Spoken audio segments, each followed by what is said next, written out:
우리가 열왕기하 말씀을 계속해서 이렇게 묵상을 하고 있는데 엘리사의 사역을 통해서 하나님의 사랑이 어떻게 흘러가는지 그 여러 가지의 형태의 하나님의 사랑의 모습을 보여주고 계십니다. 하나님은 우리를 사랑하십니다. 하나님은 여러분을 사랑하십니다. 믿으십니까? 정말 믿으시나요? 하나님의 사랑이 어쩔 때에는 정말 감사하고 귀하고 내 삶에 여러 가지 행복한 일들이 많이 일어나니까 정말 피부에 와닿고 너무나도 가까이 느껴지다가도 어느 때에는 하나님이 과연 나를 사랑하고 계시는지, 나를 알고는 계시는지 그것이 좀 느껴지지 않고 멀게만 느껴지고 하나님을 원망하는 일들이 생겨날 때도 참 많습니다. 제가 지금 올해 청년 사역을 하고 있는데 청년 사역을 하다 보면 청년들이 더러 그런 질문들을 많이 합니다. 하나님 정말 사랑의 하나님이신가요? 하나님의 사랑의 하나님이시면 왜 저에게 그리고 이 세상에 이런 일들이 일어나는 것인가요? 이런 질문에 대한 답을 여러 가지 하나님의 사랑의 모습이 어떠한지 오늘 말씀 속에 드러나고 있습니다. 열왕기하 4장에서는 지난주에 보았던 대로 그 여인들, 과부와 수넴 여인을 돌보시는 하나님의 그 은혜에 대해서 말씀해주고 계시고 5장을 우리가 건너뛰었지만 5장에서는 우리가 잘 아는 대로 나아만 장군이 고침받는 이야기가 나오는데 나아만 장군은 이방 족속 가운데 아람 군대의 장군이었습니다. 아람 군대는 이스라엘을 괴롭히는 그런 군대 족속이었는데 그들마저도 긍휼히 여기시는 하나님의 사랑. 그리고 이제 6장에 이르러서는 우리가 오늘 7장을 읽었지만 6장부터 7장까지 이어지는 내용인데 6장 이후부터는 하나님의 사랑의 형태가 또 다른 모습으로 이렇게 등장을 합니다. 이스라엘은 지정학적으로 볼 때 우리나라처럼 참 많은 외세 침략 가운데 놓일 수밖에 없었던 그런 위치에 놓여 있었습니다. 주변 국가들이 늘 괴롭혔고 그 가운데 아까 말씀드린 대로 아람 군대는 참으로 이스라엘을 계속해서 괴롭히고 힘들게 만든 그런 나라였습니다. 아람이 이스라엘을 호시탐탐 노리면서 침공해 오는데 하나님께서는 선지자 엘리사를 세우셔서 그 모든 공격들을 무위로 돌려보내십니다. 하나님께서 엘리사를 통해서 방비하게 하시고 보호해 주셨다는 것입니다. 여러분, 당시 이스라엘 왕은 패악한 왕이었습니다. 각종 우상을 숭배하며 하나님의 선지자를 참으로 어렵게 만들었던 사람인데 그가 갑자기 회심을 했다거나 회개했다거나 이스라엘 백성들이 갑자기 우상 숭배하던 그 마음을 돌이켜서 하나님께로 돌아갔다거나 그러지 않았습니다. 그럼에도 불구하고 하나님께서는 끊임없이 반역하고 있는 그 이스라엘 백성들을 보시면서도 끊임없이 기다려주고 계십니다. 지금 내려야 될 저주와 형벌을 유보시켜 주시고 막아주고 계시고 심판이 내려야 될 것을 거두고 계시는 것, 이것을 자비라고 합니다. 마땅히 맞아야 될 사람이 맞지 않도록, 마땅히 터져버려야 될 사람이 터지지 않도록 하나님께서 그것을 거두어 가시는 것, 그것이 바로 자비의 하나님의 모습입니다. 하나님의 사랑이 열왕기하 4장 과부 수넴 여인과 같은 비천한 자들, 어렵게 생활하는 사람들에게도 임하고 좀 전에 말씀드린 대로 5장에서 이방 족속인 아람 군대 장관 나아만 장군을 긍휼히 여기시는 모습을 통해서도 드러나고 그리고 하나님을 계속해서 거역하고 있는 이스라엘 왕과 그 이스라엘 백성들을 계속해서 참고 유보하며 기다리고 계시는 자비의 하나님의 모습으로 드러납니다. 열왕기하 6장 8절부터 23절까지 나타나는 하나님은 자비의 하나님이십니다. 여전히 하나님을 거역하고 있는 그 인생들, 멸망해도 이상하지 않을 그 하나님께서 당장 멸망시켜버릴 수 있는 그 백성들을 끝까지 기다리고 계시는, 끊임없이 기다리고 계시는 자비의 하나님, 사랑의 하나님의 모습이 자비로 등장을 하는 것입니다. 계속해서 이제 그와 더불어서 이제 하나님은 6장 24절부터 또 다른 사랑의 측면을 보여주고 계시는데 그것이 무엇인가 하면 우리가 참으로 어렵게 느끼는 하나님의 모습인데 징계하시는 하나님입니다. 23절에서 이렇게 끝맺음을 했습니다. 일단락되는데 아람 군대의 부대가 다시는 이스라엘 땅에 들어오지 못하게 하시니라 하고 아람의 침공이 일단락되었는데, 근데 바로 그 다음 절 24절에 이르러서 이후에 라는 말과 함께 왕 베나닷이 온 군대를, 아람 왕 베나닷이 온 군대를 모아서 사마리아를 에워쌌다, 둘러쌌다, 이렇게 말씀을 합니다. 그러니까 전부 포위해버리고 끊어버린 것입니다. 포위시켜버렸어요, 성을. 그럼 그 성 안에 살고 있는 백성들은 어떻게 되었을까요? 이 당시에는 그 성 안의 모든 물자들이 자급자족이 되던 시대가 아닙니다. 외부에서 들여와야 됩니다. 식량을 공급해 와야 됩니다. 군수 물자도 갖고 와야 됩니다. 그런데 아람 군대가 성을 완전히 포위해버린 것입니다. 그러면 어떻게 될까요?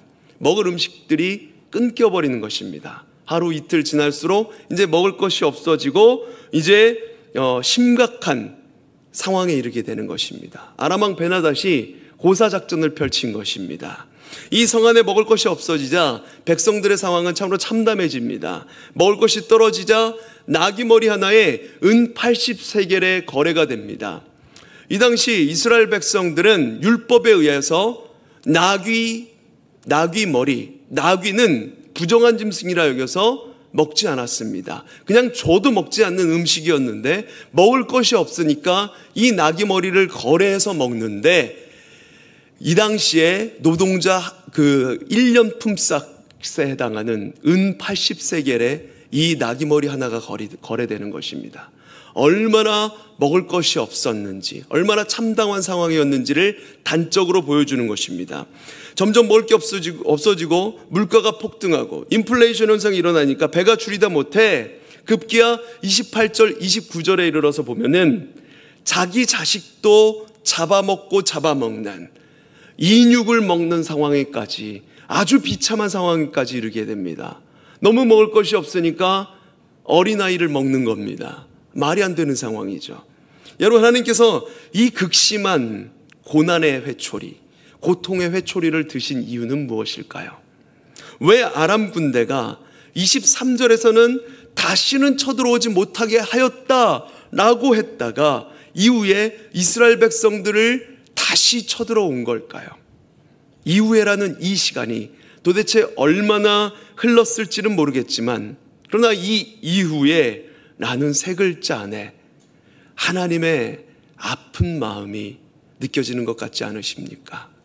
하나님께서는 이스라엘 왕에게도 자비를 베푸셨고, 그리고 이스라엘 백성들에게도 자비를 베푸셨고, 뿐만 아니라 아람 왕에게도 자비를 베푸셨습니다. 그럼에도 불구하고 이 아람 군대가 일어나서 이스라엘을 완전히 아사시키기 위하여서 둘러싼 이 일이 왜 일어났을까 생각해보면, 그것은 아람이 그 이전보다 강해졌기 때문만은 아닐 것입니다. 왜 하나님께서는 이 어려운 일을 허락하셨을까? 그것을 좀 알 수 있는 부분이 6장 30절 31절에 나오는데, 먼저 30절에 보면 이렇게 이야기합니다. 왕이 그 여인의 말을 듣고 자기 옷을 찢으니라. 그가 성 위로 지나갈 때 백성이 본즉 그의 속살에 굵은 배를 입었더라. 백성들이 성 위로 지나가는 왕을 보니까 왕이 옷을 찢었는데 그 속에 보니까 그 속살에 굵은 배옷을 입었더라, 이렇게 말씀을 합니다. 이건 뭘 뜻하는 것일까요?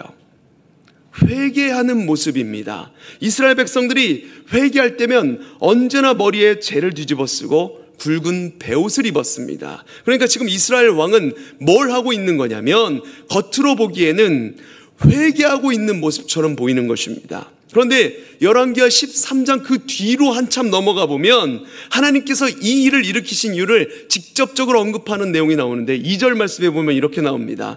느밧의 아들 여로보암의 죄를 따라가고 거기서 떠나지 아니하였으므로. 끝까지 돌아오지 않았다는 것입니다. 이스라엘 백성들, 이스라엘 왕이 끝까지 회개하지 않았다는 것입니다. 하나님이 자비를 베풀어 주셨고 오래 참아 주셨음에도 불구하고 이스라엘 백성들이 돌이키지 않은 것입니다. 아람이 더 악해지고 강해졌기 때문이 아니라 이스라엘이 더욱더 악해져 갔던 것입니다. 그 모습 그대로 드러나는 것이, 왕이 굵은 베옷을 분명히 입고 있었습니다. 겉으로 보기에는, 백성들이 보기에는 우리의 왕이 드디어 회개하고 있구나, 겉으로 보기에는 그렇게 보였습니다. 그런데 그 왕이 굵은 베옷을 입고 나서 회개하는 것처럼 보인 모습을 보인 다음에 곧바로 31절에서 뭐라고 얘기하냐면, 왕이 이야기합니다. 엘리사의 머리를 잘라버리겠다. 그러니까 지금 그는 여전히 악한 마음을 가지고 있고, 하나님의 선지자 엘리사의 머리를 잘라버리겠다, 악한 마음을 가지고 있는 것이고, 하나님을 의뢰하고 있는 것이 아니라 하나님이 자기 문제를 해결해 주는 수단이라고 생각하고 있었던 것이고, 자기 자신을 바꾸기 위해서 베옷을 입고 있는 것이 아니라 그럴듯하게 보이기 위한 모습으로 거짓 회개를 하고 있었던 것입니다.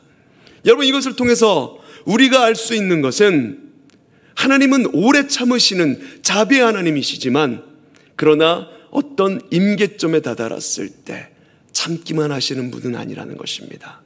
심판하고 징계하시는 분이시기도 하다는 것입니다.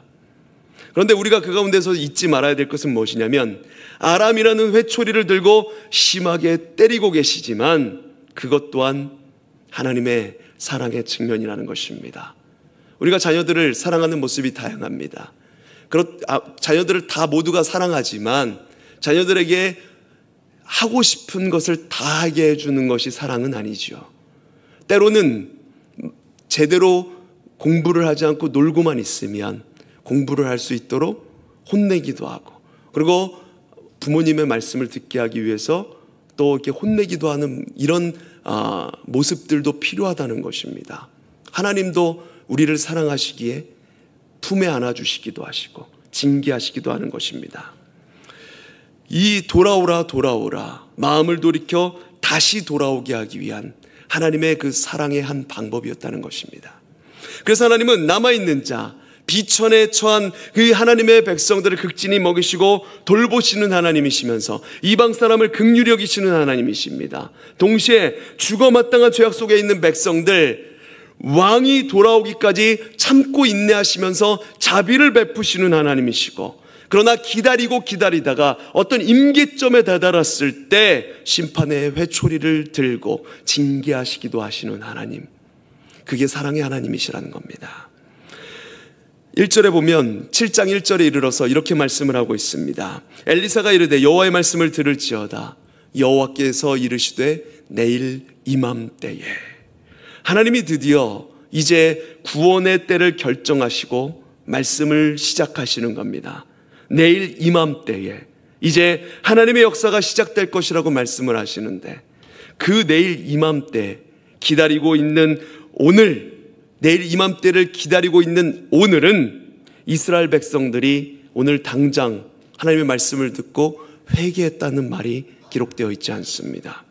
이스라엘 왕이 옷을 찢은 것이 아니라 정말로 마음을 찢으면서 회개했다는 기록도 없습니다. 사마리아 성 전체가 완전히 하나님께 엎드려졌다는 기록도 없습니다. 그럼에도 불구하고 하나님은 그분이 정하신 때에 그분의 사랑이 자비와 징계와 긍휼로 돌아온다는 것을 우리에게 보여주십니다. 그래서 누군가가 구원을 받았다는 것은 그 사람이 구원받을 만한 조건을 가지고 있었다거나 그 사람이 스스로 돌이켜서 주님께 돌아가야지 이랬던 것이 아닙니다. 회개한 것이 아닙니다. 어떤 이유가 있는 것이 아니라 하나님의 일방적인 사랑입니다. 하나님께서 긍휼히 여기셨고 전적으로 은혜를 베푸셔서 우리 한 사람 한 사람을 구원하시는 것입니다. 3절부터 이어지는 오늘 본문은 그 긍휼히 여기시는 하나님이 구원을 베푸시고 어떻게 그것을 적용해 가는지 보여주고 계십니다. 자, 보세요. 하나님의 긍휼이 이스라엘을 구원하시고 이스라엘을 둘러싸고 있었던 아람을 제거해 주셨습니다. 그런데 그것이 우리에게 어떻게 적용이 되는가? 하나님이 이미 이루어 놓으신 구원, 그 은혜가 우리에게 어떻게 누려지게 되는가? 5절 말씀에 이렇게 이야기를 합니다. 아람 진으로 가려 하여 해질 무렵에 일어나 아람 진영 끝에 이르러 본즉 그곳에 한 사람도 없으니. 나병 환자 4명이 해질 무렵에 일어나서 아람 진영 끝에 이르렀습니다. 그런데 그곳에 가보니까 아람 군대가 다 진을 치고 있을 거라고 생각했는데 아람 군대 한 명도 없는 것입니다. 이스라엘 백성들은 몰랐습니다. 여전히 성 밖을 다 포위하고 있는 줄 알았습니다. 우리 여기서 다 죽겠구나 이런 생각을 하고 있었습니다. 그런데 하나님은 하나님의 때에 구원을 이미 이루어 놓으셨습니다. 어떻게 이루어 놓으셨는가? 6절 말씀해 보니까 주께서 아람 군대로 병거 소리와 말소리와 큰 군대 소리를 듣게 하셨다. 이렇게 말씀을 합니다. 하나님은 참 재밌는 방법으로 이런 역사들을 일으키곤 하십니다. 비용이 적게 들고 엄청난 효과를 거두는 저비용 고효율의 방법을 쓰십니다. 아람 군대에게 그냥 소리를 들려줬을 뿐입니다. 따그닥 따그닥 따그닥 말 병거 소리를 들려줬는데 아람 군대 군인들이 그 소리를 듣고 기겁을 한 겁니다. 엄청난 군대가 몰려오나 보다. 아니 숨겨진 군대가 있었나? 아니면 이스라엘이 저 애국 군대, 큰 애국 군대에게 머리를 조아리고 연합군을 몰고 오는 것인가? 해족속이 같이 오는 것인가? 두려워서 다 혼비백산에 도망가 버립니다. 사마리아를 완전히 무너뜨리고도 남을 만한 강력한 군대를 보유한 이 아람 군대가 그깟 말 따그닥 따그닥 소리 좀 들려줬다고 그대로 혼비백산에서 도망가 버린 것입니다. 두려움이 몰려온 것이죠. 누가 한 것입니까? 우리 하나님께서 하늘의 군대를 보내시고 그 하늘의 군대 소리를 듣게 하심으로 손에 칼자루 한번 쥐지 않고 피 한 방울 묻히지 않고 대적이 겁나 도망가게 하신 것입니다. 하나님은 이런 기막힌 방법으로 놀라운 구원을 이미 이루어 놓으셨습니다. 이스라엘 백성들은 알지 못했지만 이미 이루어 놓으신 것입니다. 그래서 사마리아 성 전체를 괴롭게 했던 아람이라는 그 문제가 제거되었죠. 그뿐만이 아니라 그들이 급하게 도망가느라 가지고 있었던 금은보와 이 귀한 것들을 다 그 성 안에 놓고 가버립니다. 성 밖에. 그래서 하나님께서는 이미 우리의 구원을 이루어 놓으셨을 뿐만 아니라 그 구원 안에 있는 풍성한 은혜들을 거기에 남겨두시는 것입니다. 우리의 구원도 마찬가지입니다. 우리에게 있어서도 구원은 과거형이죠. 이미 2000여 년 전에 창세전부터 우리의 구원은 이미 예비되어 있었고 이 역사 속에 예수 그리스도의 죽음을 통해서 그것이 완전히 드러났습니다. 그런데 세상에 속해 있는 사람들은 이미 하나님이 모든 조치를 취해 놓으셨음에도 불구하고 그것이 과거형인데도 불구하고 그것을 모르고 있습니다. 누리지 못하고 있습니다. 로마서 5장 8절에 이렇게 말씀을 합니다. 함께 읽겠습니다. 시작. 우리가 아직 죄인 되었을 때 그리스도께서 우리를 위하여 죽으심으로 하나님께서 우리에 대한 자기의 사랑을 확증하셨느니라. 아멘. 우리가 아직 죄인 되었을 때 자기의 사랑을 확증하셨느니라. 이 모든 것들이 사실 과거형입니다.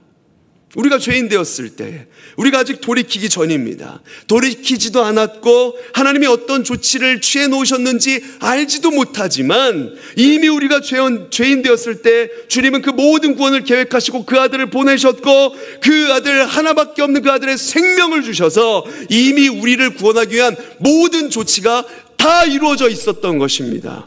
그런데 하나님은 그것을 어떻게 적용시키시고 또 누려지게 하시는가? 아름다운 소식을 전하는 증인들을 통해서 누리게 하십니다. 오늘 등장하는 이 나병 환자들은 지금 이렇게 혼란스러운 상황 가운데 성 안에 들어가지 못하는 자들입니다.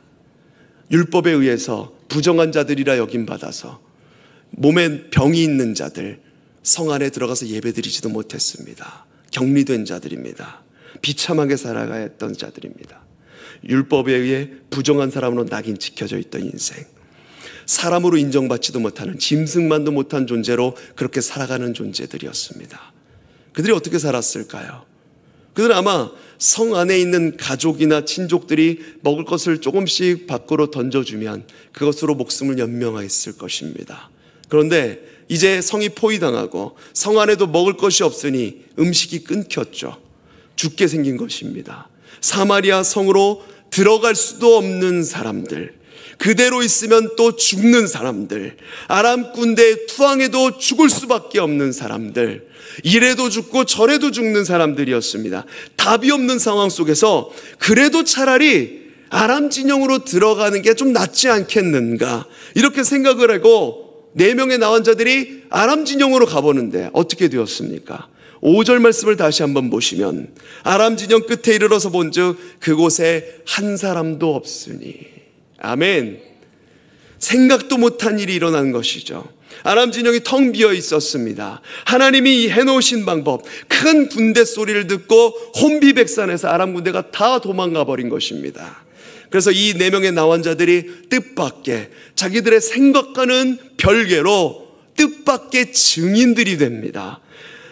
이스라엘 백성들 아무도 아람 군대가 도망갔다는 소식을 모르는데 이 나병 환자들만 알고 있는 것입니다. 기쁜 소식의 증인이 된 것이죠. 그래서 여기서 구원의 증인, 복음의 증인이라는 개념이 등장을 합니다. 증인의 요소가 오늘 본문을 통해서 보이는데, 이 4명의 나환자가 처음에는 어떻게 했는가? 8절 말씀해 보시면, 일단 그 자리에서 먹고 마시고, 아무도 없으니까 금은보화 다 놓고 갔으니까 은금보화를 막 가지고 감추고 신났습니다. 저 다른 진영에 가서 또 이것을 가져다가 이거 다 내 거야 이러면서 다 풍족하게 가져갑니다. 여러분, 증인이 되려고 하면 증인의 조건 첫 번째는 일단 주어진 것을 누려야 되는 것입니다. 하나님께서 예비해 놓으셨고 허락해 놓으신 그 구원에 대한 풍성함을 나병 환자들과 같이 일단 내가 누려본 사람이어야 됩니다. 누려본 사람이어야 그 복음을 맛있게 전할 수 있습니다. 자기가 직접 보고 누린 사람이 증인이 되는 것이죠. 그러나 여기서만 그치지 않고 또 하나, 증인은 어떤 사람인가? 이 소식을 전하지 않고는 배길 수 없는 사람들, 이 소식을 전하지 않고는 못 배기는 사람들입니다. 나환자들은 격리되어 살아갔던 사람들입니다. 자기 자신들이 이렇게 만든 성 안의 사람들에게 억하심정이 있었겠죠. 그리고 울분이 있었을 수도 있을 것입니다. 그들이 지금 그런데 상황이 역전된 것이죠. 그렇게 자기들을 무시했던 사람들, 보기 좋게 떵떵거리면서 살 수 있습니다. 금은보화가 다 내 겁니다. 그냥 입 다물고 자기가 챙기면 됩니다. 그들의 마음속에 그런데 하나님이 무엇을 주시는 것입니까? 이 소식을 전하지 않을 수 없도록 하나님이 은혜를 주십니다. 9절 말씀해 보면, 나병 환자들이 그 친구에게 서로 말하되 우리가 이렇게 해서는 아니 되겠도다. 함께 읽습니다. 시작. 오늘은 아름다운 소식이 있는 날이거늘 우리가 침묵하고 있도다. 만일 밝은 아침까지 기다리면 벌이 우리에게 미칠지니 이제 떠나 왕궁에 가서 알리자 하고. 아멘. 우리가 이 아름다운 소식을, 아람 군대가 다 도망가 버렸다는 소식을 침묵하고 아침까지 그대로 있으면 우리에게 벌이 내릴 것이다, 이런 마음이 갑자기 찾아온 것입니다. 우리에게 누구나 하나님께서 심어놓으신 두려움, 경외심, 영적인 자각 요소들이 다 있지요. 그런데 그것은 내가 스스로 만들어낸 것이 아니라 하나님께서 우리 마음 가운데 심겨놓으신 것입니다. 하나님은 이미 모든 것들을 다 해놓으셨습니다. 어떻게 하시는 것입니까? 어떤 증인들에게 그 해놓으신 것들을 풍성하게 누리게 하시고 거기서 그치는 것이 아니라 이것을 전해야겠다는 마음을 허락하시는 것입니다. 그 증인 한 사람 한 사람을 통해서, 그들의 입을 통해서 기쁜 소식이 전해지게 되고 그 기쁜 소식을 많은 사람들이 함께 누리게 되는 것입니다. 여러분, 많은 사람들이 있는데 그들 가운데 우리가 택함 받았고 하나님께서 허락해 놓으신 그 구원을, 그 은혜를 누릴 수 있게 되었습니다. 그런데 그 하나님께서는 이제 그것을 누릴 뿐만 아니라 우리를 선택 앞에 세우시는 것이죠. 이 복음을 너희만 누릴 것인가?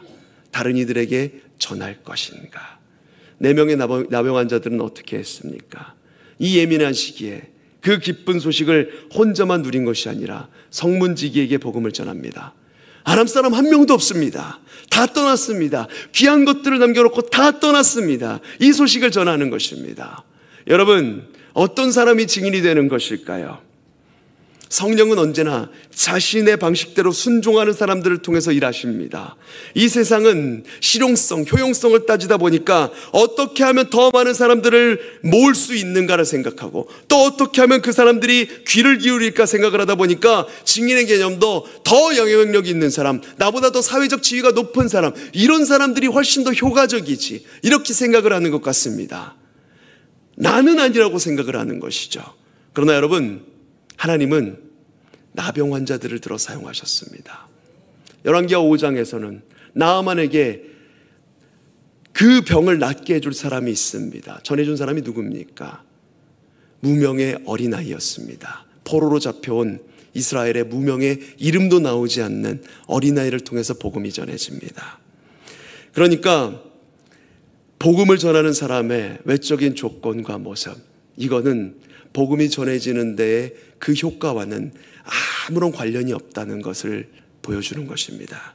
이 시대에도 아람에 둘러싸여 있고 수많은 사람들이 죽어가고 있습니다. 그럼에도 우리는 참으로 감사하게 먼저 우리의 아람을 제거해 주신 그 하나님의 은혜, 그들이 놓고 간 풍성한 것들을 모두가 누리고 있습니다. 그런데 이제 하나님이 이것을 너 개인 혼자만 누릴 것이 아니라 내 백성 열방을 향해서 그 복음을 들고 아름다운 소식을 들고 나아가라, 이렇게 우리에게 마음을 주시는 것이죠.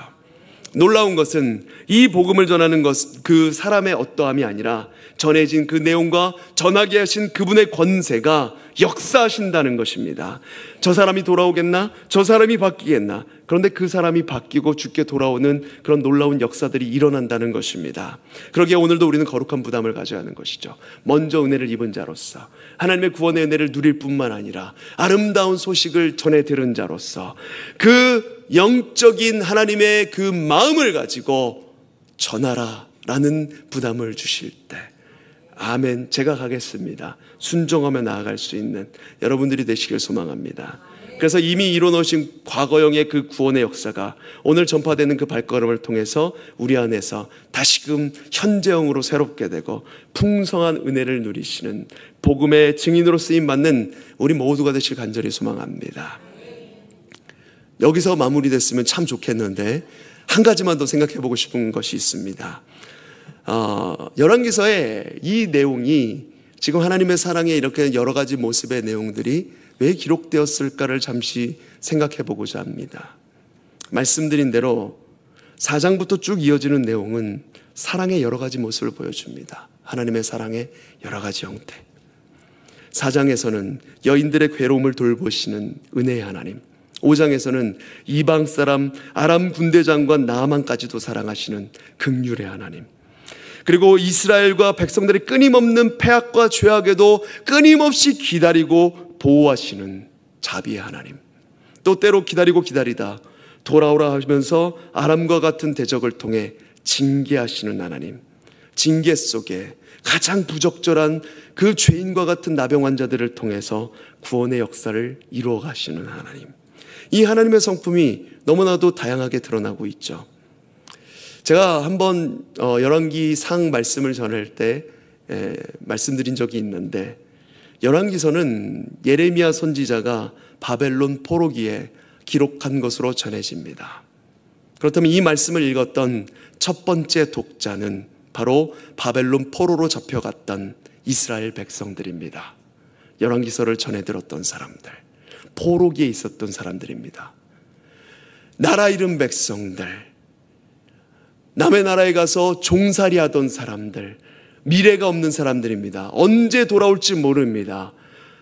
언제 다시 나라를 되찾고 돌아올지 모르는, 예루살렘은 무너졌고 그들이 자랑하던 하나님을 예배하던 성전은 회파되었습니다. 이런 상황 가운데 무슨 희망이 있겠고, 이런 상황 가운데 무슨 하나님의 사랑이 느껴지겠습니까? 이들에게 이슈는 이것이었습니다. 하나님은 과연 살아계시는가? 하나님은 과연 이스라엘을 사랑하시는가? 하나님의 택함받은 백성이 이 지경이 될 때까지 하나님은 도대체 어디서 뭘 하고 계셨는가? 과연 우리에게 관심은 갖고 계시는가? 이 수없는 의문에 열왕기 저자는 엘리사라는 선지자의 사역을 통해 하나님이 어떤 분이신가를 분명하게 말씀해주고 계시는 것입니다. 우리 여호와 하나님은 사랑의 하나님이시다. 한없는 은혜로 끝없는 그 죄악을 일삼고 있는 자격 없는 너희를 구원한 하나님이다. 너희들의 그 죄악에도 끊임없이 자비를 베푸시고 오래 참으시는 하나님이시다. 하나님의 사랑의 방법은 기다리기만 하는 것이 아니라 때론 너희들이 알아듣게 하기 위해서 징계를 주시기도 했다. 너희 조상들에게 아람이라는 군대를 보냈던 것처럼 너희에게도 바벨론이라는 징계 칼날을 사용하셨다. 그러나 하나님의 마음은 징계로 끝나는 것이 아니라 내 백성아 돌아오라, 애절한 마음으로 울고 계시는 것이다. 그리고 때가 되었을 때 그 구원의 손길은 뜻밖의 상황, 아무도 주목하지 않는 자들을 통해서 그 역사를 이루어 가신다. 4명의 나병 자를 구원의 도구로 사용하셨던 하나님이 너희 또한 자격과 상관없이, 조건과 상관없이 구원의 길로 인도하실 것이다. 그 아름다운 소식이 반드시 전해질 것이다. 내가 너희를 잊은 것이 아니고 너희의 울부짖음을 계속해서 듣고 있었다. 처음부터 너희를 사랑했고 너희가 수없이 나를 벗어나려고 했지만 내 사랑은 한 번도 너희를 비껴간 적이 없었다. 지금도 너희를 사랑한다. 이 절절한 나의 사랑을 기억해라. 사랑하는 성도 여러분, 하나님은 우리를 사랑하십니다. 그리고 하나님께서 그 놀라운 구원의 손길을 이미 우리에게 뻗으셨고 구원의 역사를 우리와 함께 이뤄가기 원하십니다. 내 상황이 앞이 보이지 않고 계신가요? 내 상황이 하나님의 사랑이 느껴지지 않을 만큼 힘들고 어려운 상황 가운데 계신가요? 과연 하나님이 계시긴 한 건지, 나를 알고는 계시는 건지 끝없이 의심이 들 때가 많으신가요? 하나님은 한 번도 우리를 잊으신 적이 없으시고 한 번도 그 사랑을 다른 곳을 향한 적이 없으십니다. 여러분 모두가 그 절절한 사랑을 알아가시도록 오늘도 손을 뻗어서 나와 함께 가자 말씀하십니다. 주님이 여러분에게 은혜를 주셨고 그 은혜를 전하는 증인으로, 복음의 전령자로 사용하실 것입니다. 이 사실에 감사하며 나는 작고 연약하지만 주님이 부르시니 그 부르심에 나를 이끌어 주시옵소서. 믿음으로 고백하며 나아가는 저와 여러분들 모두가 되시길 소망합니다. 우리 함께 찬양으로 고백하겠습니다.